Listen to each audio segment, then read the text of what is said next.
Welcome to the Tony Gaskin Show, best-selling author, celebrity life coach, and international speaker. The purpose of this show is to bring you motivation, inspiration, and education in the areas of life, love, and business. Thank you for joining me. Now let's get started. Hey, thank you so much for tuning in to another episode of Talks with Tony. Not sure if you missed, but had a little break there. Glad to be back.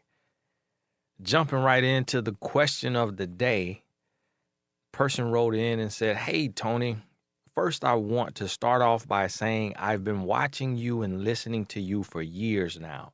I'm glad to admit that your advice and wisdom helped me get over a horrible relationship in the past.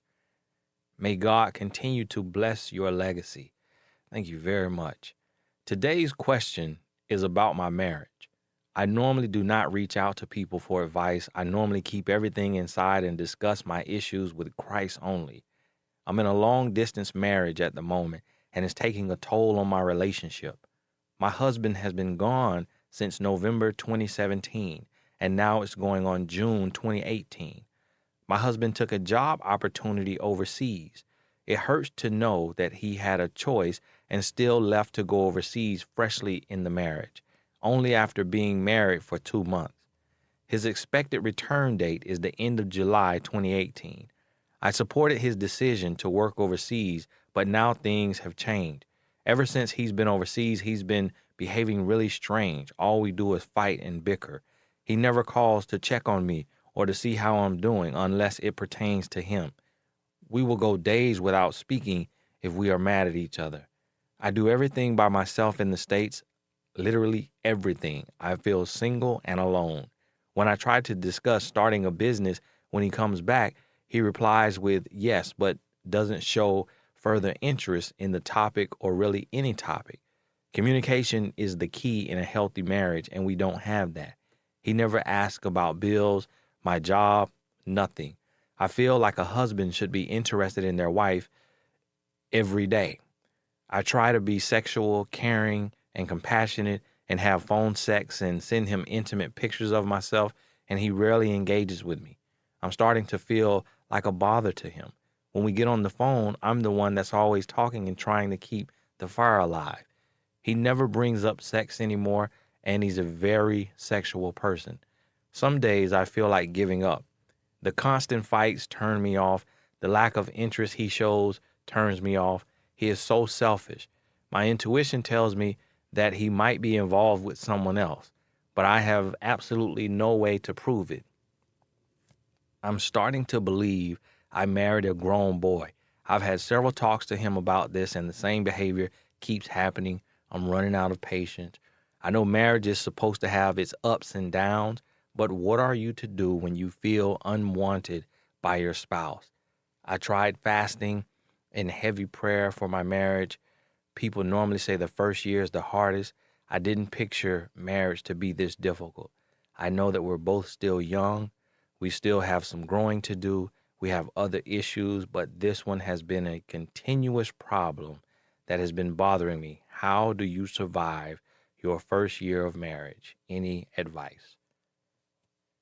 Thank you so much for writing in, and that is very deep, a deep situation, and I couldn't imagine doing that. You know, my wife has this look about her. And this is the thing is, when you're married, you have a say-so. You have a say-so, and it's not really an ultimatum, but it's kind of like where there's love, there's respect. And so when you ask your partner something, or if your partner asks you something, you have to be able to speak up and really express yourself and say to them, hey, I'm not cool with this. And my wife kind of has a look to her. If I ask her a question that she's not cool with, and it may be something crazy like, hey, babe, can I go overseas and work? Which I've asked her that question before, ironically. And this was years ago. I was talking to this guy, and he was doing some type of contract work overseas in like Iraq or something, and he was getting paid $16,000 a month. And this is when I was, working a regular job, and I probably was making $1,200, $1,800 a month.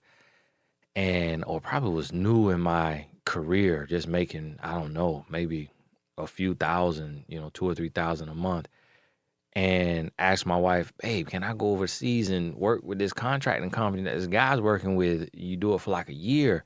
And, he comes back with hundreds of thousands of dollars and is able to invest in business, kind of, help his life. And she looked at me like I was crazy. She was like, what? Are you kidding me? No, absolutely not. And what am I supposed to do? Be here alone and we're married? Absolutely not. And so by her saying that, I'm like, okay, cool. I mean, that's basically telling me if I want to go over there, the marriage is over. Like, I can hang it up. And so without her saying that. And so that let me know, okay, I got to stay here and make it work. And so you have to realize that you have a say-so in your marriage. And so you allowed him to go. You allowed him to go, which you probably wanted to put it on him to make the right choice. But men, we won't often make the right choice when money is involved because we are wired to provide. And in that, seeking of provision, it has taken him overseas and it created separation. And with separation has come some other things that he didn't foresee nor anticipate. So this is really strange for him to do it. It really shows me that money means a lot to him, and the opportunity to make some money means a lot to him. And it also shows some immaturity. It also shows a lack of love because just human nature. Like, I had the coolest job in the world that I was doing and could have continued to do, working in the NBA as a life coach for a team. And it was taking me away from home like 2 to 4 days every week. And that NBA season is probably like, I don't know, 8 months or something. And so it was so draining. And although it was the coolest job being around these superstar athletes in the locker room, talking with them, laughing with them, on the private plane, in the 5-star hotels, visiting the other arenas and walking on these legendary courts and shaking hands with players from the other team. I mean, it was an amazing experience for someone who loves the NBA. But halfway through it, I told, my boss, like, look, man, I can't do this. Like, I can't do it. This is too much. Like, I'm away from my wife and family too much, and it's too hard. And that's because I'm truly in love. As a man, I can't imagine wanting to go overseas for, half 8 months and be away from my wife that I just married. Like, that is something that I just can't fathom. So I have to say, you're in a tough space. You have to realize that you played a part in this by okaying it and letting it happen. If you were strongly against it and you let him know you were strongly against it, which you didn't say, and I feel like you would have said that if that was the case, if you really made it known to him and he still went, then that would be a huge red flag. And now with everything that you're saying, and this is for every woman in this situation, and I'm going to be honest with you, a lot of people don't want to hear this, but men are not cut out for long distance relationships. We are physical people. We are physical touch. It is not about like the mental for men. It is physical. For women, it's a lot of mental. Women are mental. So for a woman, we as men have to make love to your mind in order for your body to want to make love.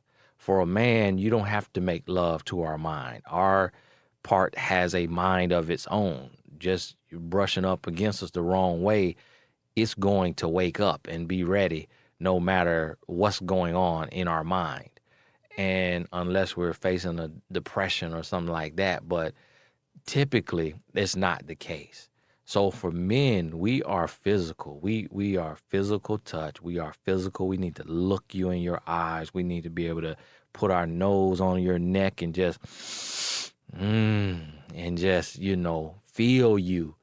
And when a man doesn't have that, typically a man replaces it with something else, and whatever that may be. So if that's pornography, if that's another woman, if that's gambling, if that's whatever, drugs, alcohol, typically your presence will get replaced. And for him not being sexual, for him not being engaged, him not, reaching out to you for days and being angry, knowing that you're so far away, it's almost like he really doesn't care what you do, or he doesn't think you would ever have an affair, or he doesn't care what you're doing. And it sounds like he is really occupied. I would hate to think the worst and think that it's another woman, but it could very well be something in that arena. And that's something that when he comes back home, you all need to sit down and address. And you need to sit down and you need to address it, and you need to come up with a plan of action. If that means going to relationship counseling and you do 4 sessions, ask him to go do 4 sessions, and then you all do like 4 sessions together, 12 sessions total, and then see where you are. See where you are. See if he's willing to put in the work. See, and then you put your foot down and say, no, you can't go overseas again. And if you're going, I'm going with you. If you're unwilling to go with him, then tell him that no, you can make money here. You can accept a job opportunity here. And put your foot down. You have a voice. You have a right to speak your mind. What you want matters. And if it still cannot work, then that is when you really have to face the music and say, look, okay, he fell out of love. As soon as we got married, he left, went overseas to work. He fell out of love. And then you have to decide, who do you call then? What type of help do you get? Sometimes just you getting the help, even if he won't go, come do relationship coaching with me or someone else.